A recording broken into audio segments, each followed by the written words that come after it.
All right. Looks like we are live. So we got a couple of people here already. Looks like 5 people in already. You guys were early. You got here before I did, which is normal. I guess a couple of people usually show up a little bit early. But hey, let's get the normal disclaimers out of the way. If you guys are here every week, you hear this every week, but I got to do it anyway. So let's jump into it. This is the weekly live broadcast, pretty much every Thursday, 7 o'clock Central Time. This is where I am, and you can come in here and you can ask questions. Just chat if you want to, whatever. I do my best to respond to all the chat that comes in during the broadcast itself, the live, chat that's coming through. We can talk about whatever you want to talk about: politics, religion, quail, rabbits, gardening, whatever. It doesn't really matter. I don't care if we talk about controversial topics.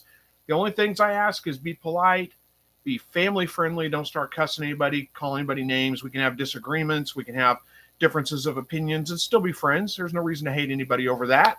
So, with that being said, let's jump into it. We only got one comment or one chat to respond to right now. We got Andy Rabbit says, I'll be home and able to watch tonight. Well, awesome. I'm glad you made it. It's good to see you. Makes me wonder if the chat's working or not, because that's it. That's the only chat we got going. There's another one. We got Buck Reynolds says, hello, everyone from Claremore, Oklahoma. Hope everyone is well. I'm doing well. Hopefully you are too. I know where Claremore is. Not that far from me. I think we've talked about that before, probably. Kenneth Meggers, am I pronouncing that right? I don't know if I got that right or not, but he says hello. Hello to you too. Thanks for joining us tonight. I appreciate that. Excuse me. Katrina says, hey, I found higher protein feed for my quail. Looking a lot better. Well, awesome. I'm glad to hear that. You were the one that we were talking about last week, I think, with the young birds, and ended up like what you were feeding them, like 12% protein. Not your fault. I don't mean it like that, but we found out the feed you were feeding them was only a 12% protein. They were losing all kinds of feathers, something like that, right? That's what it sounded like to me. This screen, I don't know, is it just me or does the screen look smaller? The screen I'm on looks a little smaller this week. I don't know why. Maybe it's just me. We got Joy Guthrie here from Western Oregon. Good to see you. Oh, I skipped somebody. Sorry, I missed Annie G. Says, good evening all from Southern California. Well, good evening to you too. Thanks for joining. You too, Joy. Good to see you. Homestead Matters says, howdy, howdy. Happy Friday evening from Eugene, Oregon. Awesome.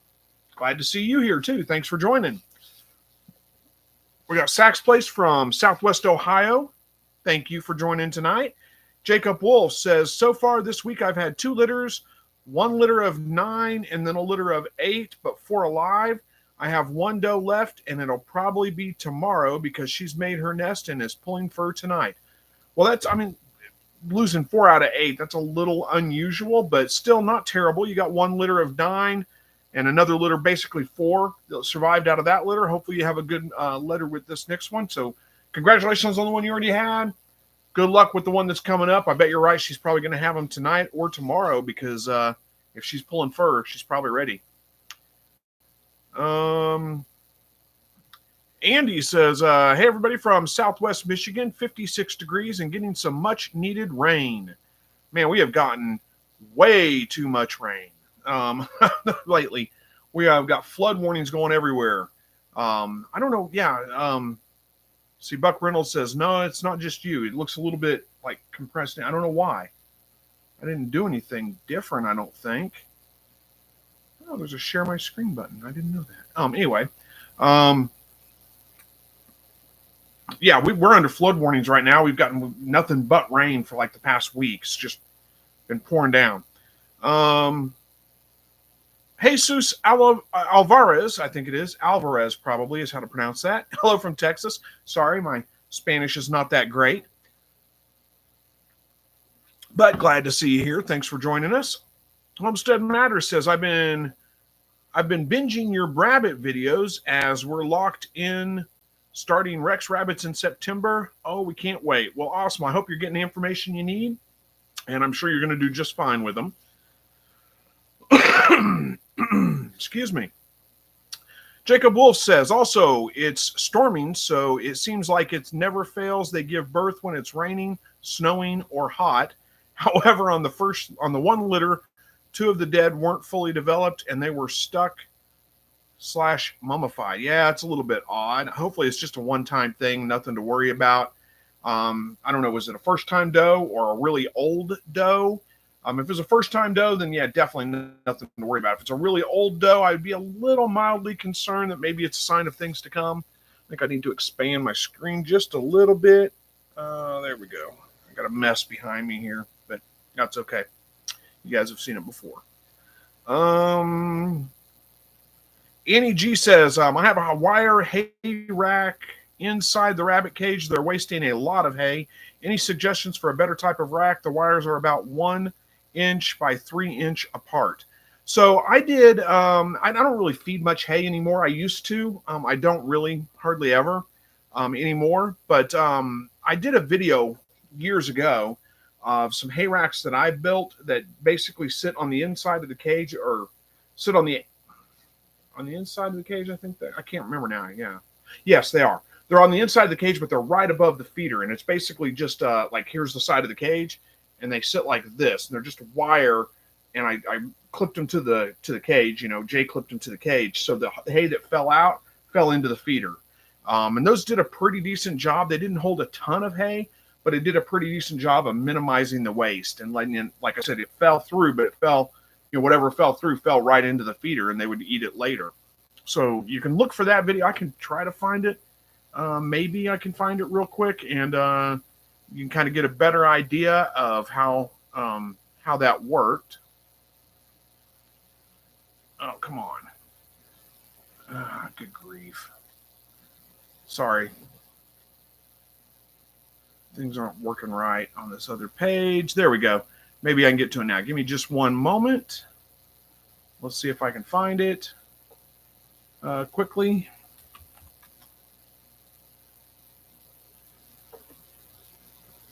Yeah, that was from 2016. Ooh, that was a long time ago.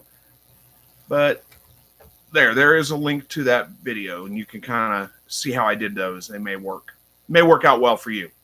Andy Rabbit says, my quail house is coming along good. We got the end wall up and the roof is on. Got to get some hardware cloth up and the floor covering laid down. The roof is not leaking. Well, that's good. You're on the right track then, huh? Hopefully that continues to go well and you get it together soon. Sax Place says, we had heavy rains today, more coming in. Looks like a lot of rain for the next week. Well, that's all we've been getting. Like almost every day it's been raining. It's been raining like crazy. We had, we'll see, was it Monday or Tuesday? I think it was Tuesday, actually. No, I think it was Monday. Maybe it was Monday. I don't know. Storms come through in the morning. Actually had a tornado, small, like EF1, EF0 tornado, a couple of them, touchdown around close by, did some damage. Luckily, nobody hurt that I know of. No injuries, no deaths reported in any of that. Just some minor property damage and stuff, but still, pretty good storm moved through. The rivers are all way up, and we got more rain coming. So, but it's that time of year. Buck Reynolds says we got almost 11 inches here this month. Yeah, where are you at, Buck? Are you in Claremore? Is that right?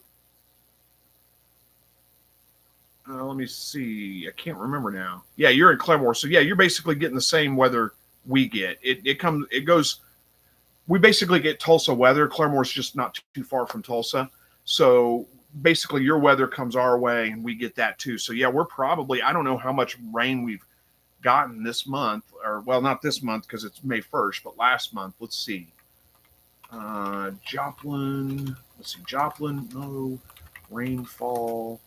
Total April 2025. Let's see what it says. It says we got 10.72 inches so far in April. So yeah, well, so far April's done. So almost 11 inches. Yeah, we're right there with you. Let's see. Dane Paget says, hello from McRae, Helena, Georgia. Is that right? Am I getting that right? Anyway, says hatched 110 quail this week and expecting another batch next week and expecting 6 Rex does to kindle next week. Also, this is getting addictive. Yeah, that sounds like a whole lot going on. I've got like 70 eggs, I think. Did I write down how many I got? Maybe it's 68. I think it is 68 eggs in the incubator right now. They should hatch out early to mid next week. So that's about all I got. Oh, and then my doe I just got bred this last weekend, so it'll be 30 days before the Tamuk doe's ready. Joe Wolf says first birth seemed like she had a difficult birth because there was a little more blood than usual, and she had them towards the front of the nest box and with the alive in the back. She also didn't, and then there's more to that, eat those placentas. She's doing great otherwise. I pulled lots of fur and is doing fine. Yeah, so if it's first birth, then just, yeah, chalk it up to first time mother. Those things go crazy sometimes. You just can't really count on them. Don't worry about it. It's not a sign of anything necessarily. She's probably going to do great in the future. Homestead Matter says, congrats, Daniel, and welcome to the help group. Tee-hee-hee. What did I miss from Daniel? Did I miss something? Oh, the 110 quail and all that. Oh, gotcha. I'm understanding now the help group. I get what you mean. Andy Rabbit says, Jacob, did you put the doe in with the buck at a different day, like 2 weeks apart? I kind of doubt it, but I don't know. Christina M says, just put my rabbit tractor on the grass, which helps with the hay, but she likes digging. Yeah, that's always a problem trying to tractor rabbits, is they do like to dig, and keeping them inside the tractor, you may have to add some wire flooring to it or something. Had somebody comment on my last video that I could do that with the grow outs to put them in my chicken tractor, basically add some wire flooring. And who knows, maybe I'll do that. I doubt it, but maybe. Excuse me. I got a little bit of a tickle in my throat today. Hopefully I'm not getting sick. I don't think I am. Doesn't feel like sickness, just dryness maybe, which is weird because it's like 90% humidity outside. Let's see. Toldeso, I think it is. Toldeso, maybe? I don't know if I'm getting that right. Says new here and to rabbit ranching. The first doe of my trio kindled 3 weeks ago, and my second doe is due Thursday. First time for all of us, buck included. Here to learn. Well, you're in the right place. Feel free, ask any questions you need. But you got one kindling out of the way, and another one coming up. Their first time for all of them. So I'm assuming first time for the does too. You said first time for all of us, buck included. Usually first time with the buck's not a big deal. They kind of know what to do. But sometimes those first time does, those first time litters, they're a little iffy sometimes. If you have a really successful first time litter, you're lucky. A lot of the times you're going to lose at least a couple of them, kind of like what Jacob had happen, or maybe the whole litter or something like that. But it's nothing really to stress about because they'll do better the next time. Jacob says, Andy, yes, I rebred her a week later to prevent false litters. Oh, I guess you did then, huh? Verna's here, says, hey, Chris, 9th like. Well, awesome. Thank you so much. Yeah, we're up to 9 likes so far. Jacob Wolf says, Andy, I did twice the same day, once the next day, and then one final time a week later to prevent false litters. I've heard of that going. I've never done that, actually. I always just breed the one time and usually have pretty good success with it. Now, occasionally I did have a false litter the last time with this doe, but that's the only time. I mean, it's rare. It's rare that happens. Almost always I just do 2-3 fall offs, put them back in, count them as pregnant, and go on. I never rebreed them the next day or anything like that. But you never know.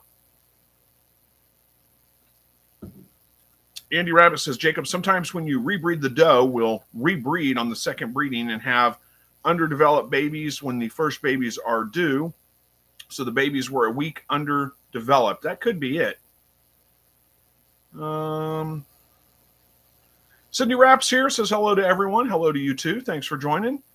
Let's see. Jacob Wolf says, Andy, that's probably what happened. I've read that embryos can stick together like that. I've never had that happen either. But Andy Rabbit says, I have had it happen in the past before. That's pretty good. I'm pretty good guesswork then. I'm betting that may be part of the issue. Katrina says, have furring strips so that the grass isn't pressed flat. Have furring strips on, I don't know what you mean. I'm kind of missing the point there. Let me think. So you're talking about your rabbit tractor, right? Yeah, you put them on a rabbit tractor so you have furring strips so the grass isn't pressed flat. So I'm guessing what you're using furring strips, so it's a narrow, it's not a wide thing that's pressing the grass flat. Is that what you're saying, maybe? I don't know exactly. I'm kind of lost on that one. Jacob Wolf says the last doe is also a first-time doe as well, so we'll see how it goes. Try to breed the does in the order to the from most experienced to least dough. Yeah, well, you never know. I mean, like I said, sometimes you have really good luck on the first litter, but usually there's a little bit of weird stuff going on. They don't know what they're doing necessarily, but they figure it out pretty quick. Buck says, when you put rabbits when you put rabbits on the ground, they eat grass and not the pellets, don't grow as fast. Yeah, I mean, yeah, if you're feeding your rabbits anything besides pellets, you are going to have slower grow out, but you're not necessarily paying for that grass either. So I don't know that it's a trade-off, but is it really that big a deal? And if you're ready for that, I mean, if you're okay with it, then it doesn't matter. Sax Place says, when daughter's second pet Polish die, I'm done with rabbits. 20 plus years of breeding show rabbits is enough for me. Now doing quail. Hey, I don't bother. I get it. You never know. You may pick rabbits back up again some point, but makes sense. Yeah, you kind of burned out on it, I imagine. Brandon from Whiskey Tango Farms is here. Good to see you. Says, good evening. Good evening to you, too. Katrina says, let's see, furring strips under the rabbit tractor about 1 to 2 inches apart so the rabbits can't dig out but can still enjoy the grass. Okay, that I get it now. I understand what you're saying. So Swanson says, hey to Brandon. Says, a long time no see. You saw it. Let's see.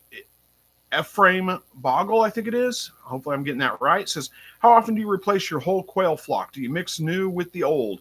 Sometimes I do. Sometimes I throw my young, as they're growing out, I just throw them in with my existing breeders, let them hit maturity. They're like 2 weeks old, 3 weeks old at the most. Throw them in there with my existing flock, let them reach maturity, and then just kind of call out a whole bunch and leave some breeders. Who knows if I've got older or younger birds in there, sometimes I mix them in. Most of the time, though, I'll replace all of them maybe once every year and a half-ish, something like that. Generally in the fall, I'll replace them. So it's usually maybe once a year, probably, something like that. I don't really keep real strict guidelines on that. It's just whenever I feel like it. I'm like, we're going into wintertime. I'm going to go ahead and just replace all my breeders. Sometimes I skip it and do it the next year. Verna says, smart way to do rabbit tractors is to have a bowl of pellets in the tractor so they have the best of both worlds. Yeah, they can kind of choose what they want to do. Jacob Wolf says, the reason I rebreed so heavy is because these are for 4-H project for the kids, so it's crucial for no false litters or else I'm out of the breeding window in order to get them to 3 to 6 pounds for the fair. Well, that makes sense. I understand. I don't have those issues, so I just breed whenever I want to, I guess. And if I have a false litter, it's no big deal. No big deal. Joe Sandy says, good evening to everybody. Good evening to you too. Thanks for joining. Let's see. Verna says, Katrina So and Terry uses a rabbit tractor for her grow outs. She has large gauge wire under hers. Yeah, that would work.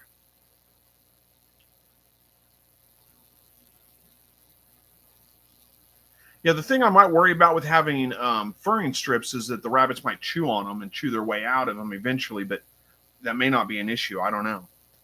Bob the Builder says, hey, I was just watching your video on preserving rabbit feet 2 days ago. I just finished the alcohol soak.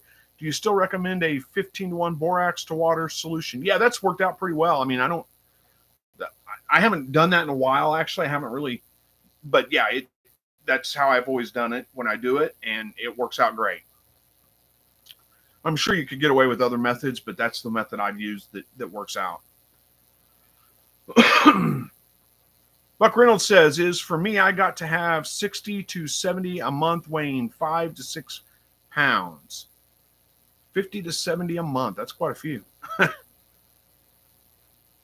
Desert Homestead says, I've heard that wire floor for rabbit tractor is a bad idea. If the rabbit bites the wire and hurts them, they will stop eating grass. Wood slats are recommended.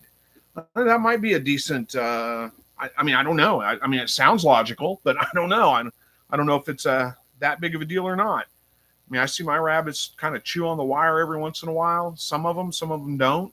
They don't necessarily bite on it, but they'll kind of grab it with their teeth and stuff every once in a while. But who knows? Katrina says wood slats are also easy to switch out if the rabbit does chew through them. Well, that's a good point. Furring strips are pretty cheap. So, probably cheaper than wire, actually, now that I think about it. When you space them out, you said just a couple of inches, 1 to 2 inches apart. I think you could probably go like 3 inches apart and be just fine. Saks Place says to Buck, says, don't you sell to restaurants? I think you're right. I think we've talked about that before, haven't we? It'd be nice to get in with some restaurants. But honestly, like I said, I've been selling my rabbits and people have been buying them for $30 a piece. So I don't know that I could sell them for that price to a restaurant. Scrap 5000 says, what's up all? Greetings from New York City. Smash the like button. Thank you so much. I appreciate that. We're up to 13 likes right now. So somebody's liking the video. Bob the Builder says, does it matter if you use a Ziploc bag instead of a mason jar? For what? Oh, for the rabbit feed. No, as long as it holds the lid, it doesn't matter. I use mason jars because I don't trust Ziploc bags with liquid in them. But you could, if it holds, it doesn't matter. It'll work just fine. And honestly, you could probably get away with just sprinkling borax on the rabbit feet dry and just letting it do that thing. I mean, that's just a drying agent is what it is. You could probably get away with it that way and not even have to add the water, but I just do it because it works better that way. But anyhow, or it doesn't necessarily work better. I don't know. I haven't tried the other way. I have dried like a turkey tail when I shot a turkey, and I've done that with a turkey tail, fanned it out, pinned it out on a board, and then sprinkled a bunch of borax on the meat part, where it would be like damper, let it dry out, and it worked fine. So you could probably do the same thing with a rabbit foot.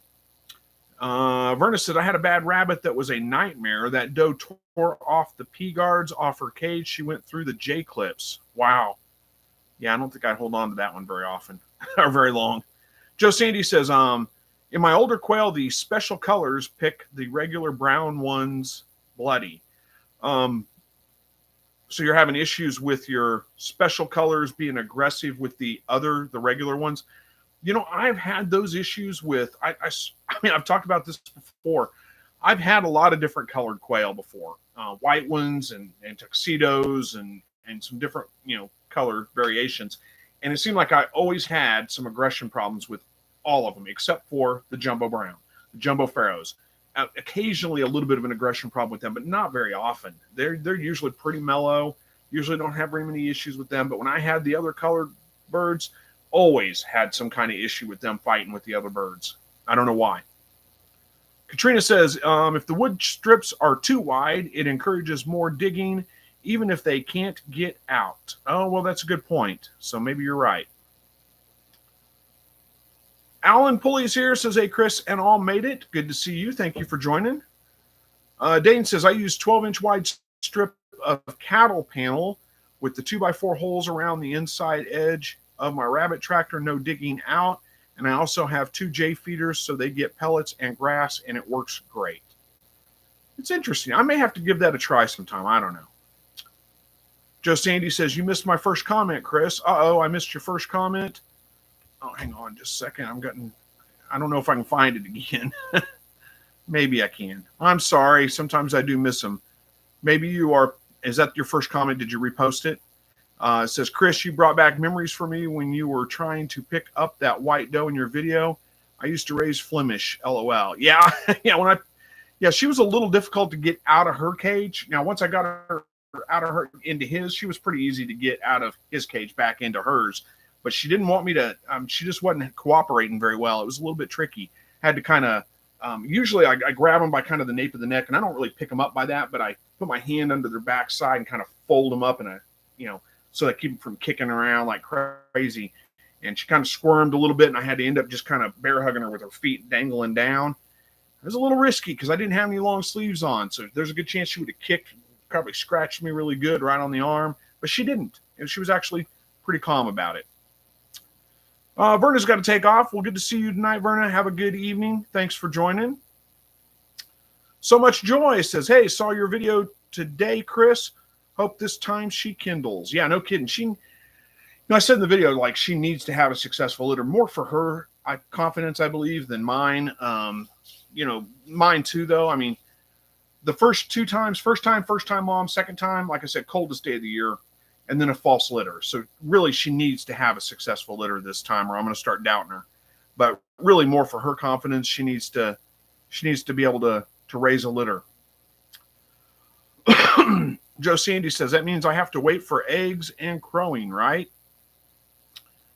Oh, that was Sack's place that said I brought back memories trying to raise it. Okay, never mind. I'm getting comments all mixed up. Let me see. Joe Sandy, what was your first comment that I missed? Where was it? I see hi, Verna. So good evening, everyone. I don't see it. I don't know what you're talking about. I don't know what you mean. I'm sorry. Post again. Post the question again with context so I can above what I just read. I don't see a comment above what I just read. I don't think some of your comments are coming through.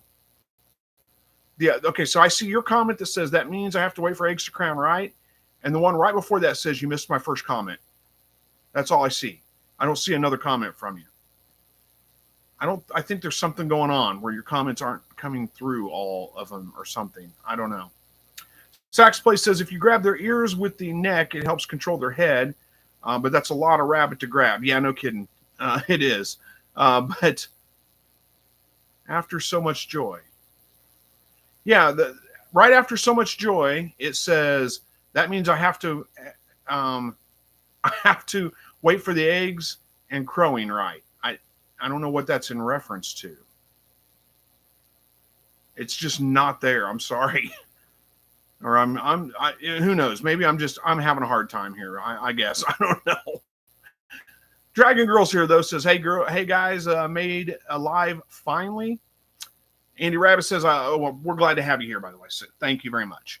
Andy Rabbit says, I pick up the same way, but I tuck their ears under my hand as I pick them up. Seems to calm them a little bit more sometimes.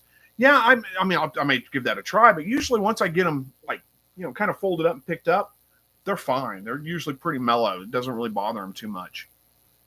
All right, where are we at here? Brandon says, I approve them, but maybe they aren't coming through in the correct order. What did you approve? What are you talking about? I do have all comments on. Yeah, I have it set to all comments. I don't know what I don't know what you're talking about, Brandon, by approving them.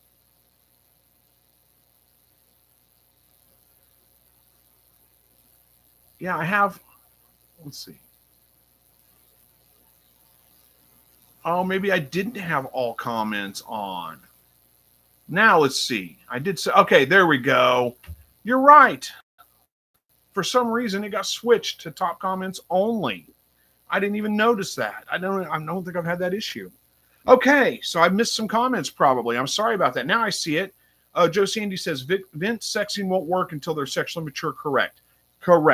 You have to wait till they're sexually mature and in breeding mode. So when you start getting eggs and you start hearing crowing, yes, you can start vent sexing at that point.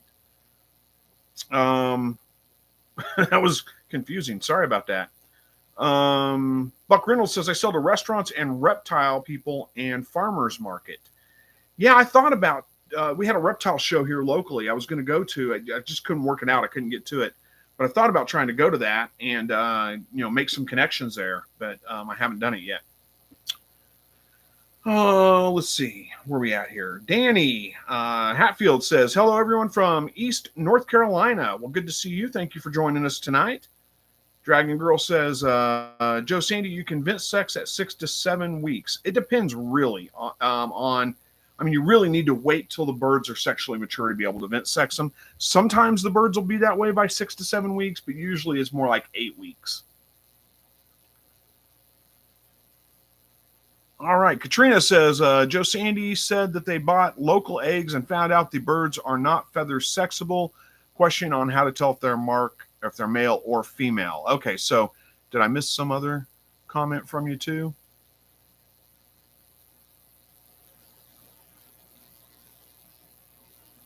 Okay, so yeah, if they're not feather sexable, the only other way to do it would be to vent sex. You need to wait till they're sexually mature to vent sex them. I do have a video on vent sexing quail if you need help on that. It's not really that hard, honestly, but that's the only way to do it if they're not feather sexable. Hopefully I got that answered. If not, ask again. We'll get into it. So much joy says, what age for telling gender for bunnies? Well, it kind of depends on the rabbit, how big they are at that point. Usually I find by about 6 weeks, 5 weeks, somewhere right around in there, you can usually tell. Maybe a little bit earlier than that. 4 weeks probably you can tell. And they're a lot easier to handle at that smaller size than they are to wait till they get like 8 weeks, 5 pounds. Somewhere around 4 weeks, you should be able to go ahead and sex them and tell. So and Tear says, hello everyone from Douglas County, Oregon. It got up to 84 degrees today. Yeah, we've been up in the 80s. It actually has cooled off with the rain that came through this week. We're back down in the 60s, which is not bad. Let's see. Ezra Swanson says, y'all stop ignoring Joe Sandy. I'm not trying to. It's not intentional. Bob the Builder says, thank you for your help on the rabbit feed. I'm out, liked, and subbed, sir. Well, thank you so much. Have a good evening. Thanks for joining. So much joy says, my 3 are about 10 days old. She had them the day after Easter on Monday. Well, congratulations there. Hopefully that continues to go well. Jacob says to Mr. Matta, I separate by 8 weeks from mom for my New Zealands. Yeah, did I miss another comment from somebody? Did I not get that?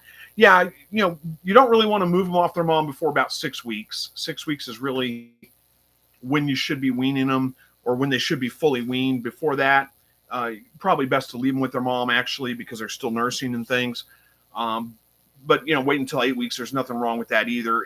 If they need to grow out longer than 8 weeks, I'll usually go ahead and separate them from the mom at 8 weeks, and then separate them by gender at that point. All the bucks in one, all the does in another one. So much joy says, I mean my 3 kits, LOL. Yeah, well, I assume that's what you were talking about. So and Tara says, hey, Katrina, we have the same name. Yeah, that may be unusual for you. It's not unusual for me to find somebody else named Chris. That's a pretty common name. There's always 2 of us. When I went through school one year, I went to a school where there was a lot of the same kids in the same classes as you went through grade school. And so one year I'd be Chris. The next year I'd be Christopher. The other one would be Chris, or, whatever. Jacob Wolf says to Mr. Mata, you can wean as early as 4 weeks. I usually do it 6 weeks, but 8 weeks max. Yeah, really 6 weeks is the best time to wean. You can wean a little bit earlier, but it's not recommended. By law, I think it's illegal to sell any animal under 6 weeks old because of that. But it's best to wait till about 6 weeks. Chad says, let's see, if I use a chicken tractor through Tractor Supply Company, if using a chicken tractor through Tractor Supply Company that has the enclosure on the upper part, would the quail climb the ladder to use it, or do I need to get one that is located on the ground? I honestly don't know if they would use that or not. I don't know. If you haven't bought it already, I wouldn't do that. I wouldn't buy one. I would build, because those ones from Tractor Supply are usually pretty flimsy. They're not really well put together, and it's probably not going to last all that long. If you've already bought it and you already have it, try it and see what happens. Quail are primarily ground-dwelling birds. I don't know that they would actually use a ramp and go up into an upper level, but they might. So I can't really tell you. I have never done that. Katrina M says, hey, Katrina, I had to add a smile to the end of my name for another channel chat. Host was getting me confused with another person. Yeah, it's easy to do.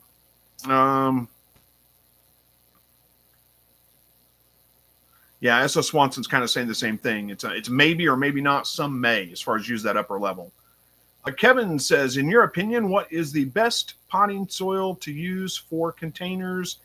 And what's your favorite potting soil to use in raised beds? Really about the same mix I use in containers and raised beds. I make my own. It's basically one part. It's basically 1 part compost, 1 part peat moss, and then, well, let's do it this way: 2 parts compost, 2 parts peat moss, 1 part perlite or vermiculite, and then you just mix those together. And that's my preferred method for both raised beds and in containers. Now, in raised beds, a lot of times what I'll do is I'll throw a bunch of straw or something like that down on the bottom, and then throw that on top to kind of, so I don't have to fill the whole bed with that soil. And that'll all break down and compact. The next year I'll have to probably add some more to it, but it works pretty well. Take up basically half of the container, half of the raised bed with like straw or you could even use like, dead leaves or broken up limbs or something like that. You could do that with, but that's what I do. Let's see. So, and Tara says, Chris, are you going to tractor your grow out rabbits? I'm doing that with mine and it's working out great. I don't know. I may give it a try. I don't know. I'm still debating on what I want to do. If I want to, fix those other cages to where, put a roof back over them or just throw a tarp over them because that's quick and easy. And put them in there, or I don't know, maybe stick them in the chicken tractor. I haven't decided. Andy Rabbit says, Quail will use a ramp. I have a 3-ramp cage and they use all 3 ramps. Well, there you go. I've never tried to use a ramp with them, so I wasn't sure. Joe Sandy says, I'm not good with quail varieties, but this last batch of chicks had some really beautiful, almost black quail with barring. Anybody know? I'm not sure. I mean, I know a little bit about quail, but Zach at My Shire Farm has done a bunch of videos on different varieties of quail, so that may be a resource you can go look at there and see. Just search his channel for different quail varieties and things. Almost black with barring on them, huh? I don't know right offhand by that description. Alan Pulley says, I had a wild covey of bobwhites in the backyard a few days ago. My Georgia giant bobwhite quail must have called them in. Pretty cool to see. Awesome. Yeah, we used to have a lot of quail around when I was a kid, and now they're starting to make a comeback. I'm starting to hear them and see them a little bit more often when I'm out in the woods, but not like it was when I was younger. They were all over the place when I was younger. It seemed like every time you walk through the woods, you'd get like that, you'd flush them out, and they'd scare the heck out of you every time they just take off. But no, I haven't seen them. Haven't seen as many as we used to. Sax Place says to Alan, we used to get wild turkeys come in when we raised mated turkeys. Pretty neat. Yeah, that would be interesting, wouldn't it? Brandon says that to Joe Sandy, your birds could be a Tibetan or Rosetta. You can look those up and see if that matches. That's a good suggestion. So Much Joy says, and let's see. Oops. Dadgummit. I'm having a hard time. There we go. I was having a hard time with getting the ones highlighted, so I keep track of where I'm at. So Much Joy. Let's see. And I mentioned I have 3 kids about 10 days old. She had 6, lost 3. Is that normal? The other 3 are growing and seem fine. It's just a bit worried about it. It's her first litter, though. For first litter, it's not abnormal at all. If it was an experienced rabbit, 6 is not too many. I would be a little concerned with an experienced rabbit that lost 3 out of 6. But a first-time mom, I would just I wouldn't worry about that at all. Tony says, hi from Toronto. Good to see you, Tony. Thanks for joining. Alan Pulley says, let's see, I agree. Not as many as it used to be here in Virginia either. Yeah, they just almost seem like they disappeared completely. But then I'm starting to hear them a little bit more, and I'm starting to see them. But like I said, not nearly as much as what it was when I was a kid. Cindy Rapp says, I ended up buying a male quail for my ladies. They are all getting along well. Can't wait to incubate a few eggs. Well, nice. Good luck. Hopefully that works out well. Katrina says, has anyone done a salad garden with quail? I heard it done with chickens. Garden in a hutch with hardware cloth covering to protect the roots, but let the greens grow for fresh food. No, I don't think I've, you put the garden in the hutch? No, I don't. I've never done that. I'm not even really familiar with doing that with rabbits. I got to look that up just to, let's see.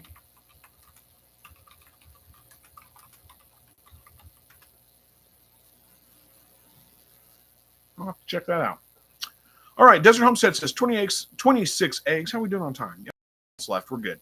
Desert Homestead says 26 eggs going into lockdown on Saturday. I let the bar pretty low last time too. Hoping to beat my previous best. LOL. I'm sure you will. Good luck with that hatch though.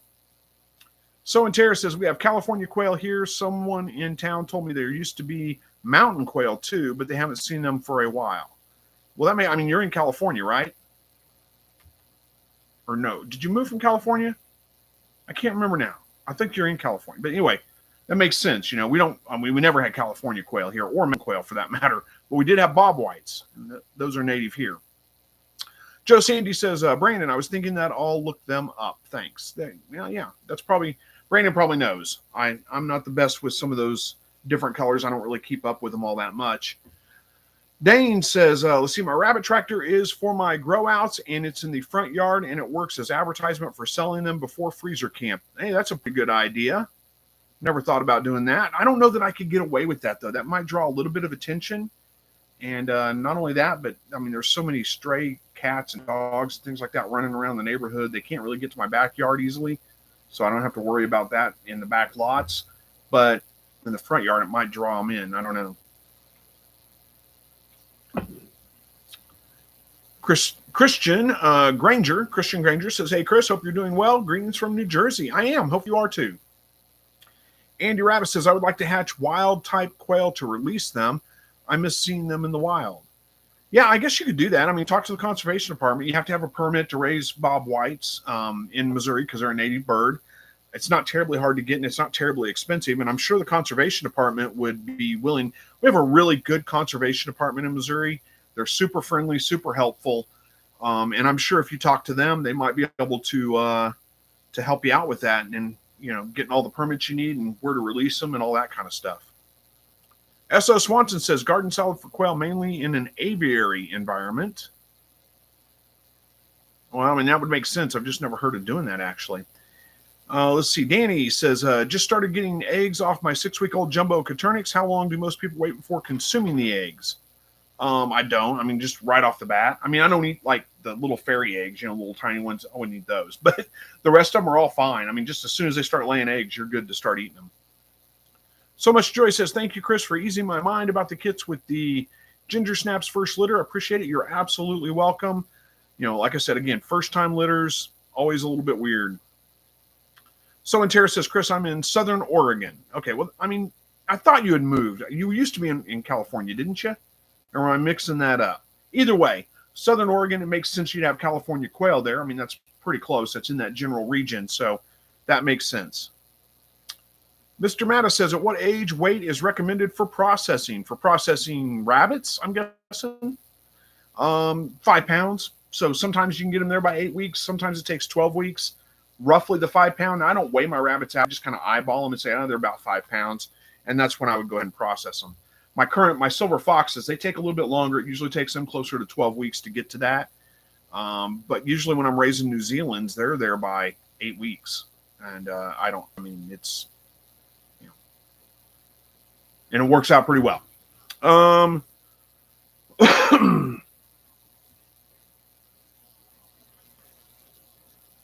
Desert Homestead says, any clue why flies are swarming on my artichoke plant? No flies by the rabbit or quail chickens, no other plants, but the artichoke is covered. Interesting. I don't know that I've ever had that problem. I've never grown artichoke, but I've never had that problem. I don't know. Do the artichoke attract flies?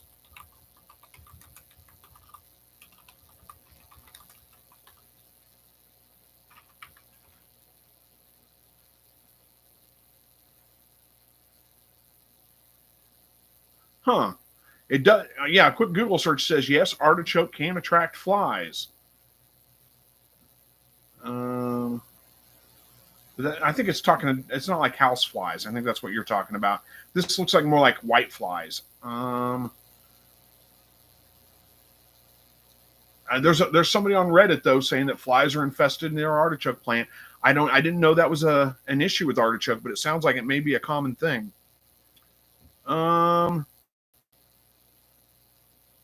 Andy Rabbit says, Mr. Matta, when you're tired of feeding, it's time for them to feed your family. Yep. Andy Rabbit says, that's a good idea, Chris. I don't know what was a good idea, but I'm glad you liked it. I don't know what idea I had, but I'm glad you liked it. Linda's here. Good to see you, Linda. Says, howdy, everyone. I'm listening while driving. Good to see so many familiar folks here. Yeah, thank you for joining us tonight. Be safe. You know, don't pay too much attention while you're driving. Dane says, I use 1 inch by 1/2 inch for my rabbit tractor, so no worries about predators. Yeah, that makes sense. Brandon said, hey to Max. Yeah, he's back behind me. He's laying down there. Tara said, yep, moved from California on 7,000 square feet to Oregon with nearly 70 acres. Well, that's a good move, isn't it? For multiple reasons, I would say. Andy Rabbit says to Brandon, are you still selling quail? I don't think they are right now, are they? Maybe, he says maybe possibly later this year. So Much Joy says, how much pellets should I feed the kits as they grow? As much as they'll eat. Just fill the feeders up, keep them full. As much as they'll eat, let them eat.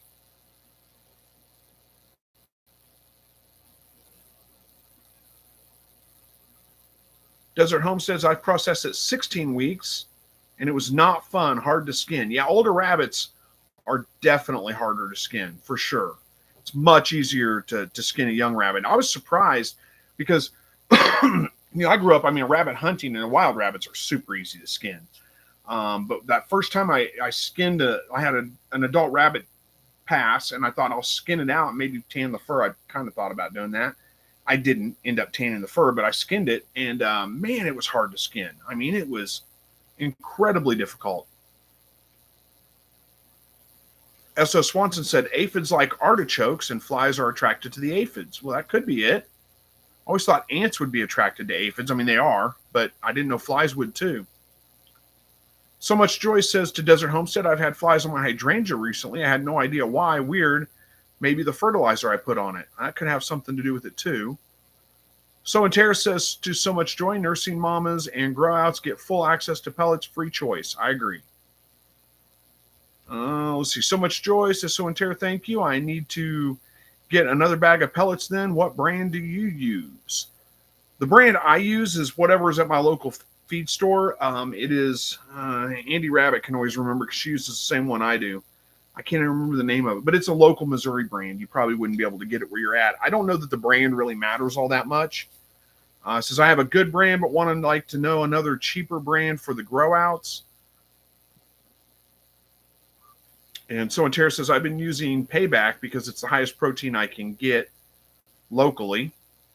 That makes sense. I don't know that the brand is really all that important as long as it's just a reputable brand.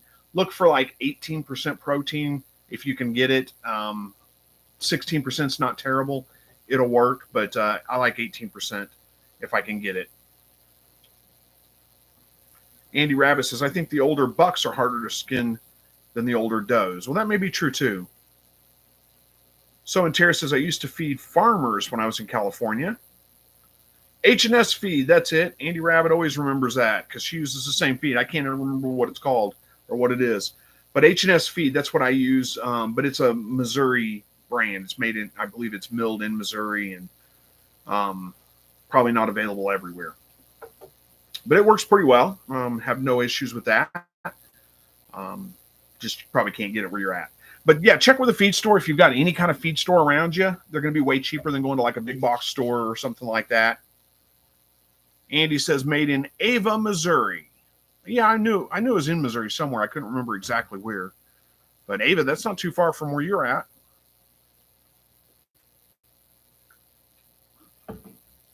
So and Tara says, bucks of all ages have tougher hides than does, even when they're younger.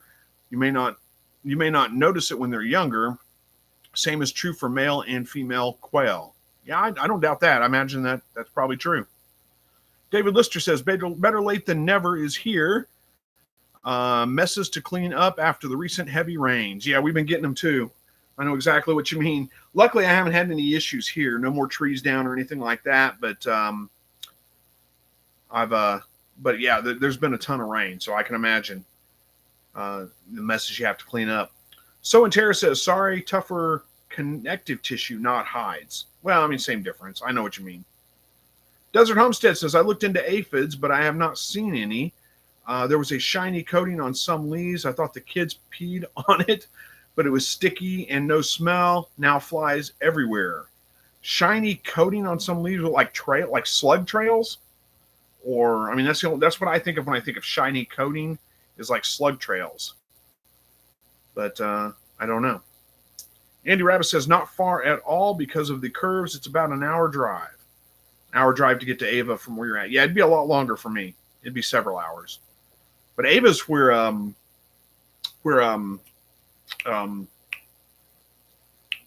my goodness, what I can't remember the name of their name. Ava's where the it'll come to me in a minute.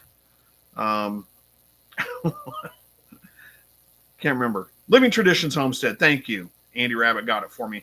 Having a hard time with words today, apparently. Yeah, Living Traditions Homestead's in Ava, Missouri, so they're not terribly far from you. So Much Joy says, appreciate everyone. I'll be checking my local feed stores. I currently buy Modesto rabbit feed from Azure Standard. Yeah, I don't know what you pay for that, but you probably get it a lot cheaper going to a local feed store. S.O. Swanson says, Kevin and Sarah Living Traditions. Yep, that's them. That's who I was talking about. So and Tara says, that's honeydew. Aphid poop is there. Wait. That's honeydew. And then ... aphid poop. Is there a tree above it? The honeydew could be dropping from a tree. No, is honeydew a tree? I thought honeydew was a melon. I'm lost. I don't know what you're talking about exactly. What the hell? Something itching there, making sure I didn't have a tick or something. I had to pull a few off me because I was out in the woods turkey hunting last weekend, and I pulled a few off, but not very many. I remember the bug spray this time. 25, this is David Lister, 25 chucker partridge eggs in the incubator, fingers crossed. Good luck with that. I hope that, hope it goes well. So, and Tara says, Modesto is extremely expensive. Desert Homestead said, aren't aphids visible? They are. They're pretty small, though. S.O. Swanson says, turkey hunting. Did you bring one home? No. We called one in pretty close to us. I saw him through the woods, through the trees, just a glimpse of him going through the trees, but he never came in all the way. I think he was a young bird. We had a couple of decoys out. I think he was a Jake, maybe. We could hear him gobbling from a way off, and he was getting closer. And as he got real close, he was close enough he could have seen our decoys. I mean, I saw him in the trees. He wasn't very far away, and we had the decoys out in front. He had a clear sight of them. I think he probably saw our Jake decoy and turned and took off. Probably a younger bird, but anyway. Oh, so and Tara says honeydew is what aphid poo is called because it's basically sugar water. I didn't know that. Andy Rabbit says to David, do you want to try? Oh, you want to try the chucker partridge hatching? Brandon wants to know any luck on turkey hunt. No, not yet. It's been a while since I've shot a turkey. We try every year. Occasionally we'll call one in close. Sometimes get one in. It's hit or miss for sure. I'm not an expert at turkey hunting. We just don't have enough of them out there that I can get real good at it real fast. Jacob Wolf says, I feed at Calmback, 16% genetic line for maintenance, and then I'm using 18% best in show now during breeding season. Well, I'm sure that works fine. Alan says, saw your latest video about the rabbits. I'm curious, how do you sell them? Do you advertise or just let people know that will buy them? I usually advertise them on Craigslist because you can't sell animals on Facebook. You can post them up for discussion, that kind of thing, but you can't sell them technically on Facebook. I post them on Craigslist, and lately I've been getting pretty good success. I mean, I've been selling every rabbit that I've produced the last couple litters. So Much Joy says Modesto is $40 for a 40-pound bag. I love it. I love what's in it, but expensive. Yeah, $40 for a 40-pound bag is expensive. So if I need to give free choice pellets to the mamas and grow outs, I learned a lot today. Thanks, everyone. Well, you're absolutely welcome. Yeah, that's super expensive. I think the H&S feed that I buy right now, I think it's at maybe $16 for a 50-pound bag. Maybe it's a little higher than that, but it's not much. Jacob Wolf says, check with the local feed stores for sure, though. My local is a Comback dealer, and so he can offer anything in their catalog and get it. And that works out pretty well, doesn't it? Desert Homestead said, any reminders for aphid poo? Oh, remedies for aphid poo, or question mark, soapy water, maybe? I mean, I guess you could do that. I don't know that it's that big of a deal. Usually, yeah, so and Tara's going to say ladybugs. Yeah, they'll take care of the aphids. I don't know that you need to really worry about washing all that off. Might draw some ants in, but they usually don't hurt the plants or anything like that. Usually what happens when I get, we've had aphid issues before, usually the ladybugs move in. It takes a little while, but then you get the ladybugs and they take care of the aphids. David Lister says to Andy Rabbit, they are fun to raise, but they only lay eggs a couple of months a year. They're a little moister than quail and about the size of Cornish hens. Interesting. I thought you said they're little monsters there for a minute. I was like, really? We got 5 minutes left. See what we can get done in 5 minutes. Dane says, I've heard chukars are great, but are much more aggressive with each other and slower growing than quail. That makes sense. Jacob Wolf says, I paid $24 for the 18% best in show, $19 for the 16% genetic line of Combat 50-pound bags. That's not terrible. So and Tara says, ants farm honeydew from the aphids. They will protect them and eat the sugar droplets. Yeah, that I've seen that. I knew that ants were attracted to the aphids because of that. I just never heard it called honeydew. A honeydew to me was a honeydew melon. But that makes sense. Andy Rabbit says, I would like to find someone near me to get a couple to try in a frying pan. Yeah, you might check Craigslist. There may be somebody near you that has them. I see them every once in a while offer it up on Craigslist.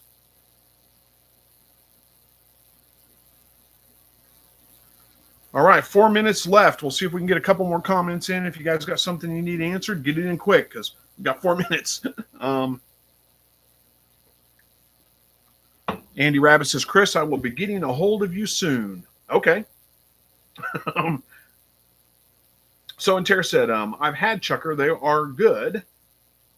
I don't know that I ever have. Desert Homestead says, I had a lot of ladybugs naturally, but the flies are in the thousands now. You can see a cloud. Oh, that's crazy. So you might look at getting like a fly trap to trap them. Those have worked pretty well for me in the past to take care of that. They make the bag traps. There's a lot of different kinds you can get.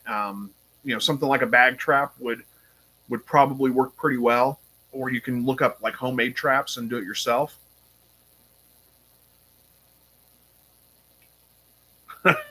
S.O. Swanson says, now we have to be careful when you send someone for some honeydew.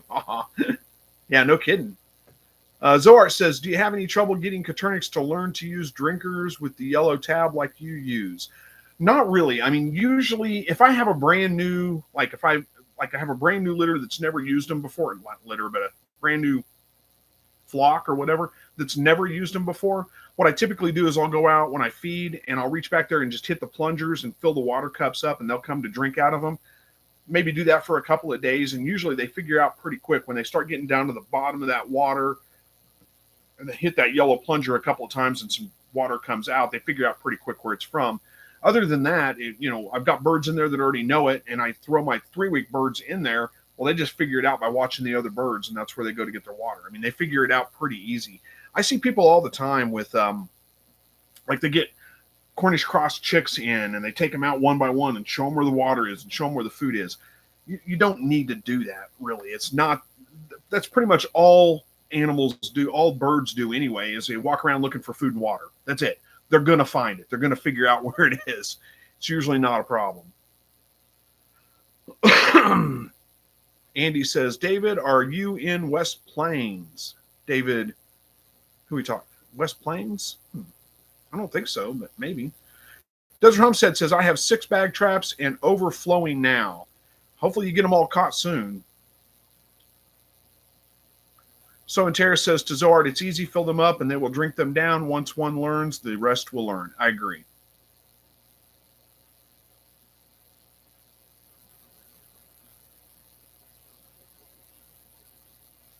Sock's Place says that you're having trouble. They're not using the yellow plungers.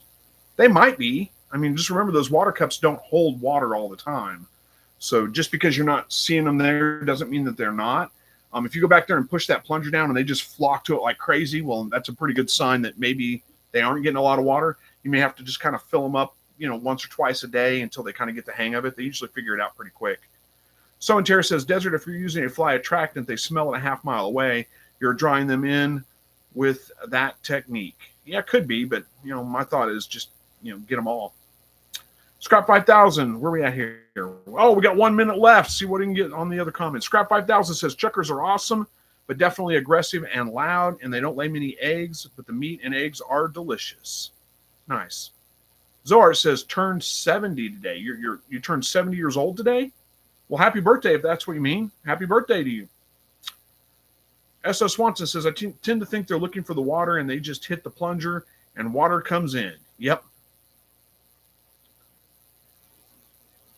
Andy Rabbit says it makes the person feel they're doing something special, showing them the water. I guess.